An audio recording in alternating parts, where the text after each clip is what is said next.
I'm Sharon Betters and the host of this episode of our Help and Hope podcast produced by Mark Inc. Ministries.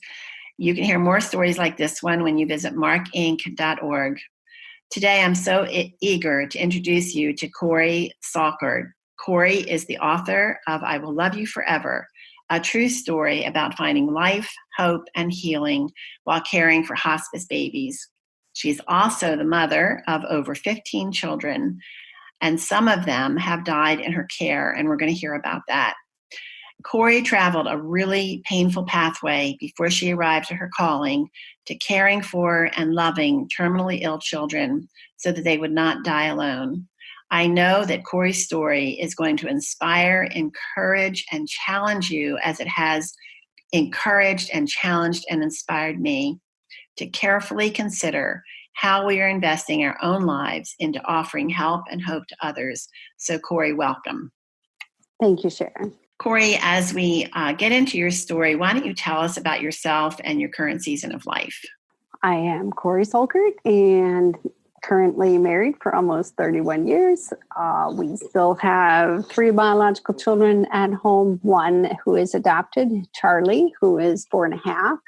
He will be 5 in June. Our last placement that we had, our foster child for almost 2 years, was adopted last September and died in the middle of October. He came to us terminally ill and lived much longer than the doctors had anticipated. And right now we're just kind of in a season of rebuilding and restoring. There were things that just had to be let go during the time when we had Samuel. And so we're catching up on that, as well as some education requirements. And then we anticipate going back into another foster adoption, possible adoption situation in April. You have such a unique calling, which your listeners are going to understand as you share more of your story. But give us a little picture of how this happened. What led up to you opening up your home for terminally ill children? Was it just like one day you said, okay, I'm going to do this? Or was there a journey, a pathway before that? It has been a lifetime of preparation to be able to do this. I'm 53 years old. My husband is 63. And both of us had a passion for the unborn for as long as we can remember. I went through college and wanted to do something more with that, went into hospice in my nursing career. And then the last 8-10 years of my nursing career, I worked with families whose babies had either died or were going to die, and developed a program called Hope After Loss Organization, or HALO. It was bereavement support, because in my estimation, a family member had died and they needed hospice support just as much as someone who might be 85 years old. And so I came alongside those families when their babies died through miscarriage or stillbirth or early newborn death, and was there to walk that journey with them before and after the loss of their child. And I had come face to face with women who were given a diagnosis at 18 weeks or thereabouts that the baby might have a lethal anomaly or a life-limiting prognosis outside of the womb. Not all of them were willing or able to stay with a baby, couldn't bear to watch them die. And my thought was, if you could just get through the pregnancy, that we would love to, as a family, care for that child until they died. Because for us, the worst case scenario was that they wouldn't have a life, not that they were going to die. Cori, you start your book with this powerful story of your sister, Amy. And I know that her life has impacted you in a profound way. Tell us a little bit about how she really is part of how you got to this point. My sister was diagnosed with spinal meningitis when she was 4 months old and had gone into the hospital a normal baby and came out profoundly brain damaged because of the high fevers. She lived with our family until she was about 5 years old. And at that point in time, it was advised by the doctors and the American Fork Institute for the Profoundly Mentally Retarded, that Amy go and live at the institute, that our family should no longer take care of her. And Amy spent a number of years at the institution. And then when she was 11 years old, managed to go out a side door and wander off the property. And she drowned. Mm. And I will tell you that I was more than devastated by that, because I had wanted to have a relationship with my sister. She was oblivious, so she didn't really know that I was missing, but I was missing her. And then she died. And there was an area of woundedness for years that I felt as though God had not been faithful, because he could have had somebody see her. Someone could have noticed that she was drowning and intervened, and did not. And she drowned and was alone. And I carried that in my heart, just this guarded area of, I was trying to do everything right and obey all the rules and be what God wanted me to be and do what I was supposed to do. But there still was this guarded area that somehow he'd kind of messed up there. Mm-hmm. And just a woundedness. And I was probably 35 years old, 38 years old. And I just said, I'm tired of this. I want this wound healed, heal the wound, reveal the scar. And so my book kind of came out of the redemption of that loss. And Amy's not coming back. She drowned, and it's been almost 40 years. But in asking God to redeem that loss and to help me see where he was there, even though it was a perspective that I didn't have, he has been very faithful to answer that request and has brought us into contact with my not wanting any child that's within my scope of practice or my ability to reach to die alone. That doesn't have to be necessary, and that a mother doesn't have to feel as though there's no hope, so leave the baby in a dumpster. We'll take them. We don't care how sick they are. We don't care how fragile they are, that we would consider it a privilege to walk them home. So God has worked out all things together for good, not that all things are good. My sister drowning was tragic and terrible.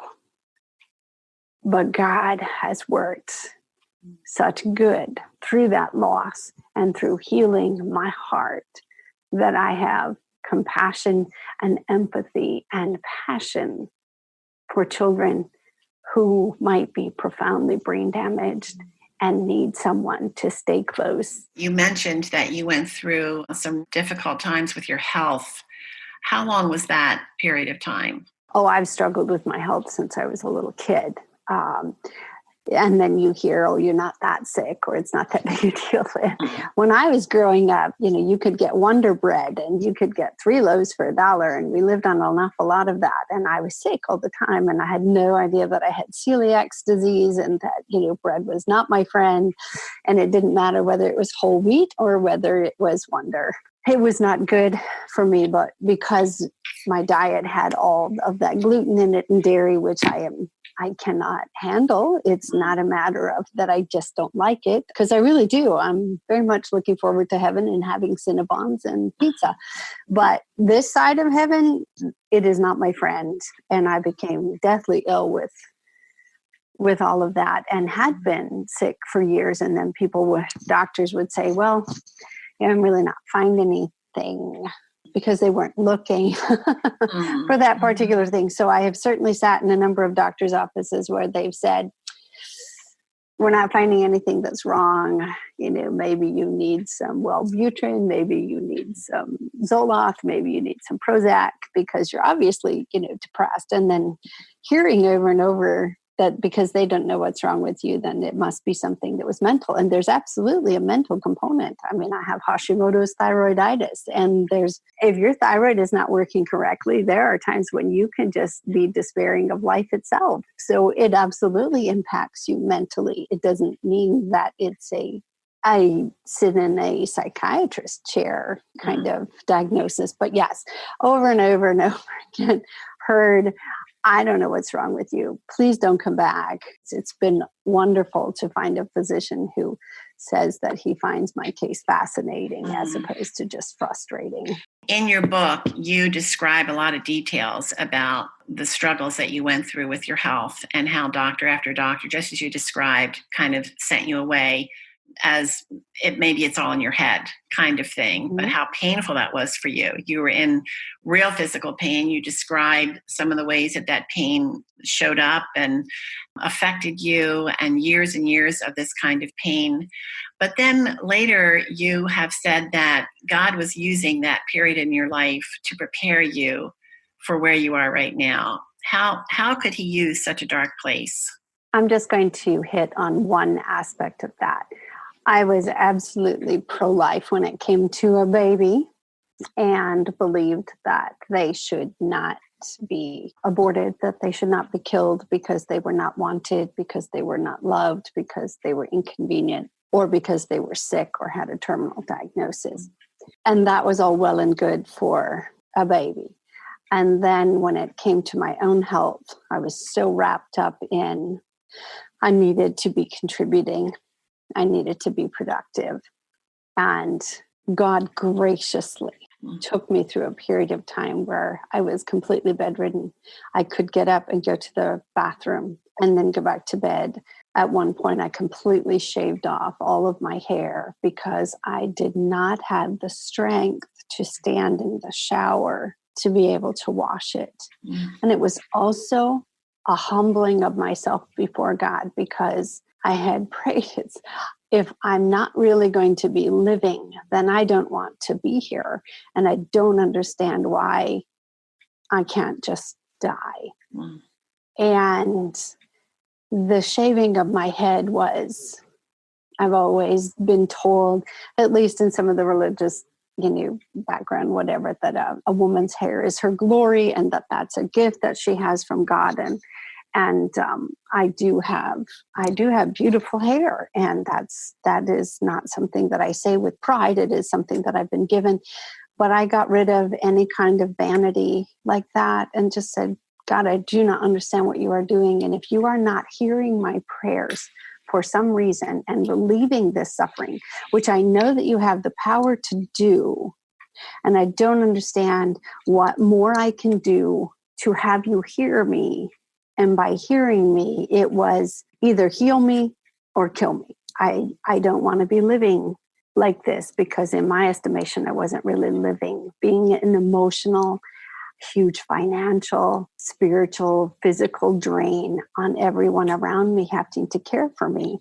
And I really believe that God during that time period said, Cori, I don't love you and I'm not happier with you when you're busy.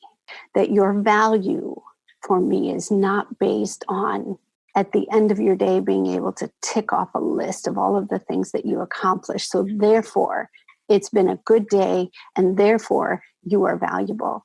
I had to get to the point where it was the footprints poem, and I mentioned that in the book.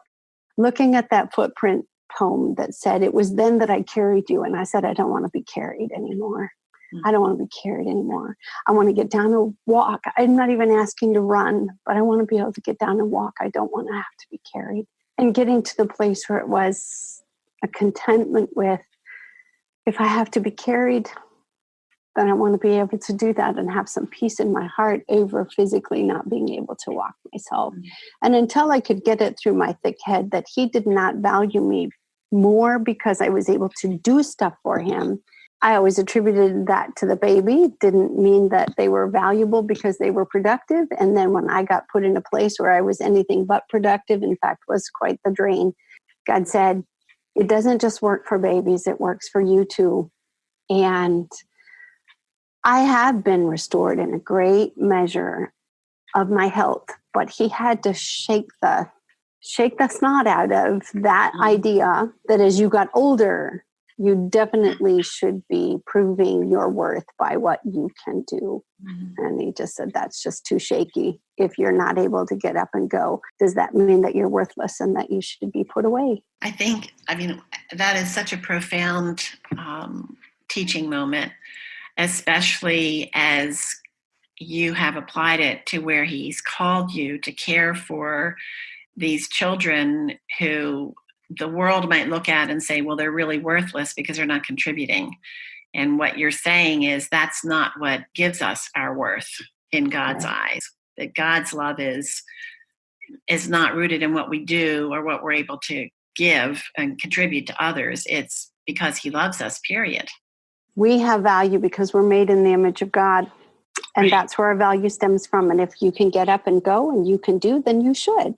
I don't believe that we should be lazy and sit back and let others take care of us if we're actually able to take care of ourselves and contribute, but that our value stems from being made in the image of God. And so when people say, oh, this is just such a waste, when they look at Charlie or when they looked at our teenager that we had for a couple of years, that it was a waste because they were still here and they were never going to get out of bed on their own accord, that they don't go anywhere unless we take them.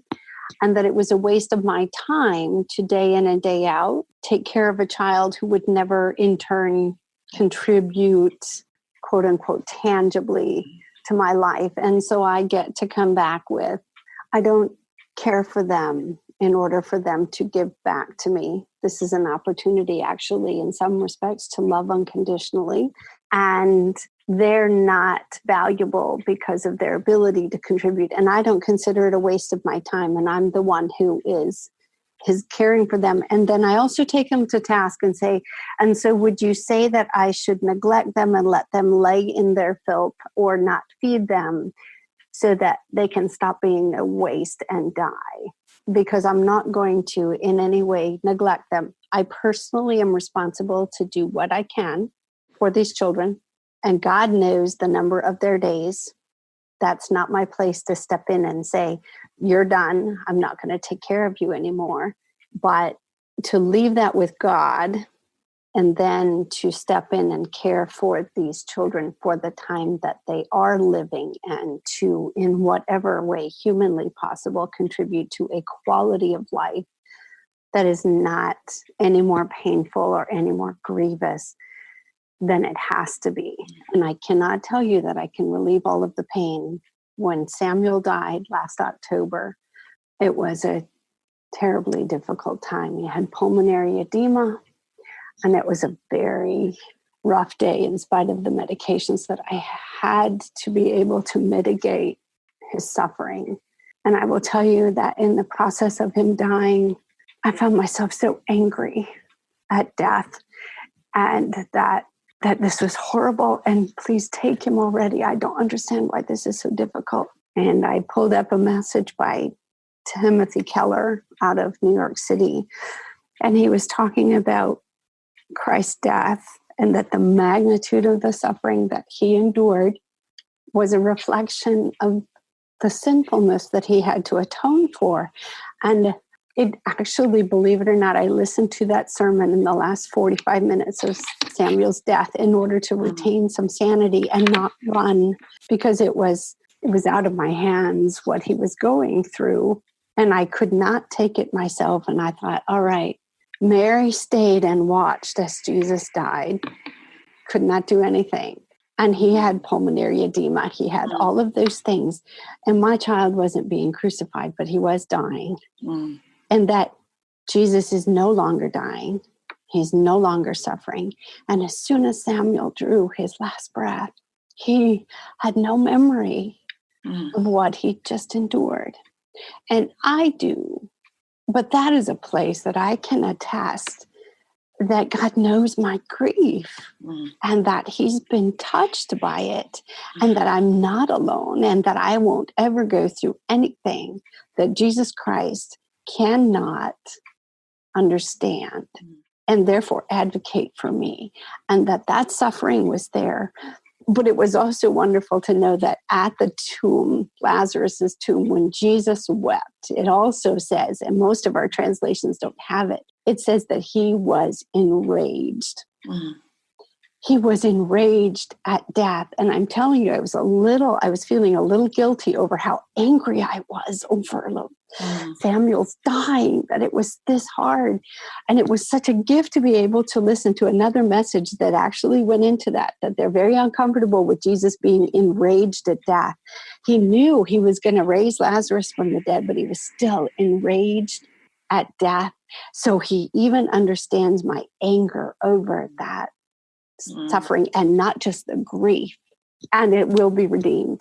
After you were starting to feel better from your long period of trying to find answers for your health problems, and you began to know and recognize that God was calling you to opening up your home to dying children, what did your husband think about this? I mean, obviously now you're all on board together, but was he there when you were there? Did he get to the same point as quickly as you did? I wanted to be able to take in a child with a terminal condition, a lethal anomaly, long before my husband was on board with that. And at least 3 years before we actually did it, I came home with, oh my goodness, wouldn't this be wonderful? And my husband said, no, it would not. He said, you know what, you're dealing with this day in and day out at your job, and you don't leave the grief there. You carry that with you. And I didn't think we need to be doing this in our home 24/7. No. And over the process of that next 3 years, I didn't keep hammering my husband with that. He just knew that that was something that I had wanted, to be able to take a baby or a child in, that they would know what it meant to be loved before they died. And asked that God, when he was ready, would provide the opportunity to do that if it was something that he wanted us to do. The day that I got the call that said, we have a baby who is terminally ill and might live until she's 2 years old, but we don't even know that she'll live out the day. Would you be willing to take her? I said yes. And then my husband came home that night and I said, all right, we've got an opportunity to bring home a baby who is 2 weeks old and give her whatever life, make a life for her before she passes away. And we don't know how long she's going to live. And he said yes. And that was, I actually sort of thought everything was over and that it was just going to be a matter of folding towels and washing dishes, which is still good work. I had no idea that this calling was coming. And out of the blue, except for the fact that God had fearfully and wonderfully made that baby 9 months before, knowing full well that he was going to bring us into the picture. And it was a couple of months after my health had been restored through Sanoviv and the integrative functional medicine approach that I now use, that he said, it's time. You're home. Because of surgeries that I've had, I'm not able to go back to work, but I can be at home. And he said, I'm going to bring the babies here. You didn't have to go to work in order to find them. And we stepped into that. And I can see now where there was so much preparation that went into it. It wasn't like overnight, oh, yes, we're going to do this. But God was preparing us for years to be in a position to do this. And your husband was on board. What changed his mind, do you think? I think that he came to the conclusion that a baby dying was not worst case scenario, but that she would be in that hospital tucked in a bassinet off to the side, dying by herself, was worst case scenario. And timing too, because you said it took some time for you to get to the place where you were able to do it, and for the Lord to bring all those, like the perfect storm, all the pieces together in a miraculous way. Tell us about that little girl. How long did you have her? She lived until she was 50 days old. So we had her 5 weeks, a little over 5 weeks. And the doctor had told me when I left, he said, I don't even know whether or not she's going to make it home. So we had hospice for her, and I requested that she have some oxygen via a nasal cannula so that she wasn't struggling to breathe, and that she was being fed via a tube in her nose. It's called an NG. So she was not able to suck. She was missing most of her brain. She had the brain stem, but the right and left hemisphere on the top.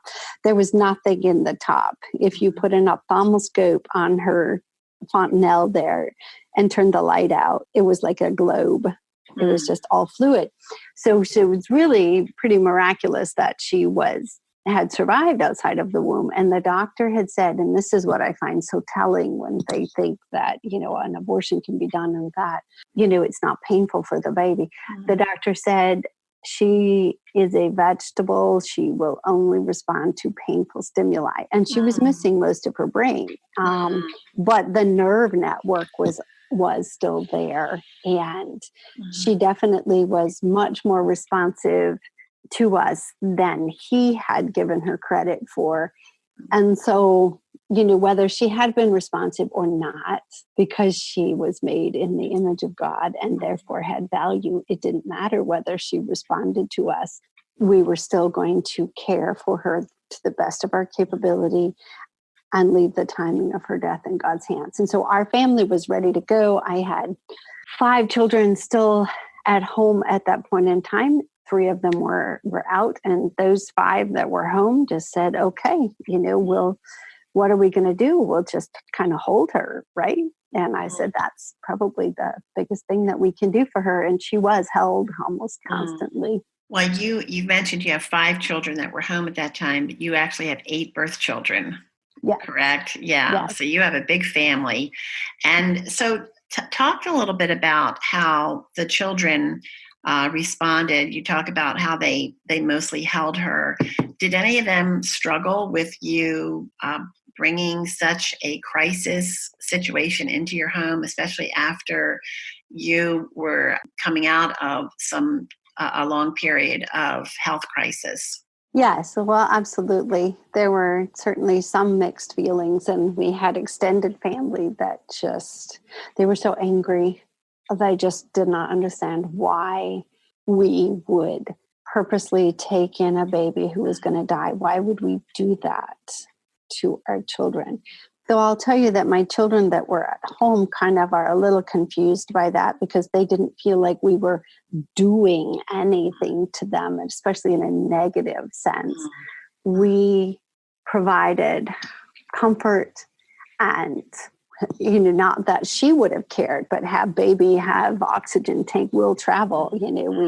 We live very close to Lake Michigan. We went down to the beach and we took her to the bookmobile and we took her on errands to the bank, and we just, continued to do life with this child. She met an awful lot of people who came to hold her. There wasn't protectiveness, I don't think, with her because we didn't know how long she was going to have her, in saying, no, we're going to wait a month before we go out and do anything because we don't want you to catch any, have any exposure to people or germs. We weren't that protective. It was, we're going to pack a whole lot of living in before you go. But I certainly had some reticence, like with my older kids, my third child especially. He was at school at that point in time, and he just thought, what are you doing? I mean, haven't we been through enough already? But I'll tell you, he came home from school, and not for 2 weeks. It was kind of like, well, maybe this will all be done before I come home. And then she actually was thriving in spite of her condition and still living. And so he came home with a bunch of buddies from the college where he was attending. And he said, I walked in and I had expected to kind of see everybody sitting around kind of crying. And that he said, I had not seen our family that lively and me so engaged and full of purpose. And I tell you that there is something, there's an intangible quality about doing something like this. And it doesn't make sense to most people. You would think that would be the most depressing time ever. But my responsibility was not to keep her from dying. It was to care for her until that happened. And what a gift to be able to do that. And the extra energy and light that he saw when he walked in. He said, we had flipped from being in black and white and just surviving during your illness to living in full color. Wow. It was just amazing. You would say then that this calling has really impacted your children in a positive way. Oh, definitely. In the midst of it, it looks pretty difficult. I mean, nobody sails through a child dying without the grief and the pain that causes. But we have a purposefulness that there is hope in the midst of this, and that God will, we've just seen him carry us through. So all of those emotions are there, but it's not characterized by despair and hopelessness, but rather by purposefulness and hope, all in capital letters. Cori, throughout your book, when you talk about your children, the children that you have made a home for, I love the way your son described your family, that you're in living color now. You've kind of gone from black and white to living color because of that intangible thing that people who haven't done it probably don't get about the purpose that even your youngest children could experience. But talk to us a little bit about the children that you did bring into your home and that you continue to have in your home. For instance, failure to thrive, they're not going to respond to you. Have you seen any changes in your children as you have brought them home from the hospital, or that where you've been told don't expect anything? Have you seen any changes in them as far as responding to you and your family? Yes. Again, I can't scientifically explain it, but I do know that there is such a thing as failure to thrive, that a baby can be receiving medications and diaper changes and nutrition, and they can be failure to thrive. And then when they're held and when there's a consistency in the caregiver, that they're loved, that they can absolutely defy medical expectation and thrive in spite of everything that's wrong with them. And Charlie was one of the ugliest babies that I had ever seen, red and blotchy and eyes rolled back and crying. And he just was such a mess when I first saw him. So it wasn't an immediate, oh, I'm so in love with this kiddo. It was, and I describe it in the book, that we walked in and we were fact finding, not fault finding. We didn't walk in and expect that there was going to be this spark of joy, is the term that's going around right now, that there wasn't. He needed a mom, and my nursing capability was just icing on top of the cake. But that, again, is something where God says that we should love him with all our heart, mind, and soul, and that we should love our neighbor as ourselves. And we cannot scientifically account for the difference that loving someone and caring for them because you love them makes. But when someone is just doing something for you out of duty, and when they're doing it because they genuinely care for you. So he responded to that. Yes, he's absolutely gorgeous. Is he still with you? He is. How long has he been with you? More than 4 years now. Each one of these children has parents. How do you feel about the parents who have really given up on their children? There was a time when I had been out at Santa Viva, and you meet with a dentist and a chiropractor and a doctor and a psychologist, and because they put the whole body together. And the psychologist had said, what do you think of Charlie's mom? And I said, I'm angry with her because of the choices that she made that have permanently damaged this child, that he will never walk, he'll never talk, he can't get out of bed on his own. And she was very flippant about that and took no responsibility for him. And my psychologist said, I want you to read this book. It's called Forgive for Good. And he said, because if you harbor negative feelings towards her, she's unimpacted because she's just not a part of his life. She gave birth and never looked back. But for you, it would be better for me, honestly, to have a perspective of gratitude rather than harboring resentment. And she made some really terrible choices that negatively affected Charlie's whole life. But she also carried him and gave him life, allowed him to continue to live. And we are blessed by the fact that we have him. And it's better for me to be praying for my fostered and adopted children's parents rather than wishing that they woulda, coulda, shoulda made other choices, because that's energy that is going nowhere and fueling that fire inside of me only negatively impacts myself as well as my family and possibly even the children. So it's better to have an attitude of forgiveness for their ignorance or even for their deliberately making choices that hurt their children. I am not responsible for their actions, but I am responsible for the feelings that I have towards them. And it's better for me to be forgiving and pray for them that God will bless them, God bless them, God bless them, rather than wishing any ill.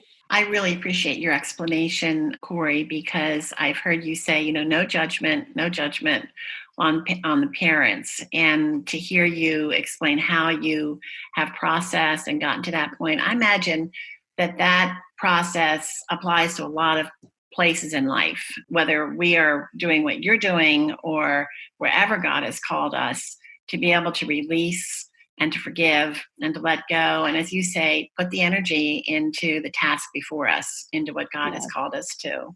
So I think that's one way that caring for these precious children has changed you. Are there other ways that you would look back and say, or even today say, I'm different because of what God has called me to? I'm different in this way. The verse that says, whatever you do, do all to the glory of God, whether therefore you eat or drink or whatsoever you do all to the glory of God.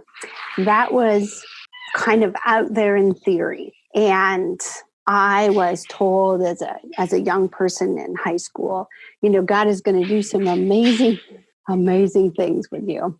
Mm-hmm. And, we can see you in full-time Christian service and, missionary service. And I wanted to go to India, and I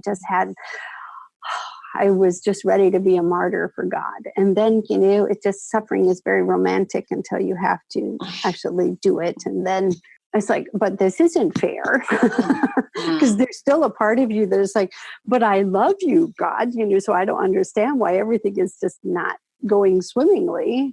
I know that as Jesus had told Peter, you're going to deny me 3 times, and Satan has asked to sift you, but I have prayed for you. And what I want him to say is, Satan has asked to sift you, Peter, but I have decided that's not happening. So don't worry about it. Instead, Peter had to be sifted of self, that apart from God, apart from Christ, he would be the most, he would do everything that he thought he never would do. And so I look at the suffering that I have endured. As Jesus has said, Cori, Satan has asked to sift you, but I have prayed for you. And when you're restored, then you will tell people, what I've done, and I'll be a witness and a light, that it's not a matter of my standing here telling you I'm so gifted. I mean, I can speak eloquently and I can't sing or squat, but that I'm good looking and I'm talented. And so therefore God's got he's got a package in me that why wouldn't he use me? Instead, I can sit here and say, God uses the weak and foolish, and that he delights to use those that aren't standing there saying, yeah, pick me, but rather he picks me in spite of all of my flaws. Mm-hmm. He says, now I can actually use you because you're not so full of yourself. And not to say that it was wrong, but when I had gone to Bible college, and then my husband and I had said, India or Africa, anywhere but Wisconsin, please. And here we are in Wisconsin, and this is not exactly where we had anticipated being. And I had one of my teachers who told me, God must have just really put you on the shelf. I mean, it's very disappointing that, you never made it to the mission field. But see, that's the misnomer, that the mission field is in India. The mission field is wherever it is that you happen to be, that you're supposed to be light and salt in your world. And I would tell you that I always wanted to do the shiny thing, and where people are going, oh, well, that's just amazing. And really, honestly, with taking care of these kids, it's kind of like I change a lot of poopy diapers. And there's not much glorious in it at all. But I'm no longer in the place where I'm saying, I need to go and I need it to be shiny in order to do it. No, it's the day in and day out. Just do the next thing, do the mom thing, be content and fold that laundry to the glory of God. Make that supper to the glory of God, suction that baby, change his diaper, make sure his feeding is running to the glory of God. And that he's in that nitty gritty, that it isn't just the shiny once a year kind of, dress up for the ball sort of thing. But whatever I do all to the glory of God, and the emptying of self and being willing to stay home instead of wanting to always be the one who goes has been where God has said, I will take your willingness to stay home with one baby. And then he has taken that places for a worldwide impact that I never had as my raising my hand and saying, oh, I'll go to India because that'll surely make you happy. No, he's after my heart. And am I willing to go where he puts me, or willing to stay if that's what he's asked me to do? And so I can't say that I don't ever go. There are times when I go and speak and I'm traveling across the country in order to be able to do that. But for the most part, it's day in and day out, just kind of doing the mom thing here at home. And I really believe that God is pleased with me. Well, you're having an impact on thousands of people, not just through your speaking, but through your book. And as we wrap up, I'd like to ask you, why did you write this book? I've written some books, and it can be torture to write books. Yes. And you probably experienced, you went back into some really dark times in your life, and you put it all out there. Your life is so crazy busy. Why would you take the time to put your story into a book for the whole world to read? Because I had some people who called me up and said, I think that people need the backstory, that they shouldn't just be looking at what appears to be shiny with, oh, you take care of kids that are terminally ill, you're such an angel, but rather that they should know that God is amazing and that he's able to use the weak and the foolish. And that would be me. And he's able to redeem the unredeemable, what appears to be unredeemable, and that he is close. Oh, he is close to the brokenhearted, and we cannot ignore their cries. And I am a living example of the faithfulness of God. And so took the time, and I will tell you that most of that book was written sitting in a hospital room, being interrupted constantly, because you don't go to the hospital in order to have rest and peace and quiet, and alarms going off and doctors coming in and the nurses coming in and, trying to get thoughts down on paper, and sitting at the Ronald McDonald House. And I'm exhausted, but life was very busy, and we had triplets at one point when I was trying to, get the beginning of the book started. And I naively went into it and told my co-writer, well, why don't you come out for the weekend and we'll get this done? And she wisely said, well, I'm not free, in the next month or so. So how about if you send me the first couple of chapters and then we'll go from there? It took a year to write that book. So it was just stupidity on my part, very ignorant to think that we were going to knock that out in a weekend. And what a labor of love on God's part to have me lay that down and say, okay, there is some forgiveness that you need to extend here, so that it wasn't where you walked away going, oh, wow, she's still carrying such bitterness, or that she should be angry, or that there is. So he was redeeming things even as I was writing them. And I wrote at least 12 chapters that never got printed. And my co-writer, bless her heart, Marianne, just, okay, I'm thinking if you put this on paper, then you're not going to like it when it comes back. And they say, but this is my perspective on it, and that you didn't see. One of the key things was I didn't know up until the time I was 52 years old why we never went and visited my sister after she was taken to the institution. Mm-hmm. That was just an area where I never had my parents' perspective, because I never asked them. I just had carried a bitterness that I didn't understand why we dropped her off and then we didn't go back. And then because of the process of writing this book and asking my mom and dad for whatever memories they had of Amy, my mom said one of her greatest regrets was that she listened when the doctor said, leave her here. and don't come visit because she needs to bond with her new caregivers, and it will just be confusing if you come. And that's why it's called medical practice. And because that was not a good thing for Amy. But one way that I look at that, see, Amy is not still suffering and she doesn't remember the struggle here. So I have to be careful that I'm not taking on grief that she is no longer experiencing. But I do also firmly believe that when I'm not able to be there, in spite of my being able to be there for these children, that when Jesus told the disciples, don't keep them from me, for I tell you that they all have their own angel in heaven who always beholds the face of the Father, that Amy was not alone, even though she didn't have someone coming to respond to her crying. And that is where God has stepped in and said, I didn't leave her. You may have had to leave her because that was the best practice medical advice then, was the best place for them was in an institution rather than with their family, that he never left her, that she was not alone. So there have been some really hard things that God has just stepped back in and just said, I'm not all done with that. And I wasn't done then. And so being able to sift through it, asking God, it may be unfulfilled, it may be unrestored, but anything that's shattered, that's laid before the Lord, just watch and see. It will not be unredeemed. And God has just amazingly stepped in and said, no, I was there. How about this? And how about that? And then it's just not even all done yet. Amy's good, and I'll see her again.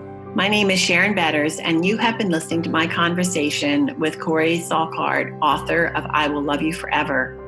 I would love to hear how Cori's story has impacted you. You can go to markinc.org and leave us a message, and you'll also find more stories like Cori's that offer help and hope to hurting people. This Help and Hope podcast was produced by Mark Inc. Ministries, and we are so thankful that you have been listening.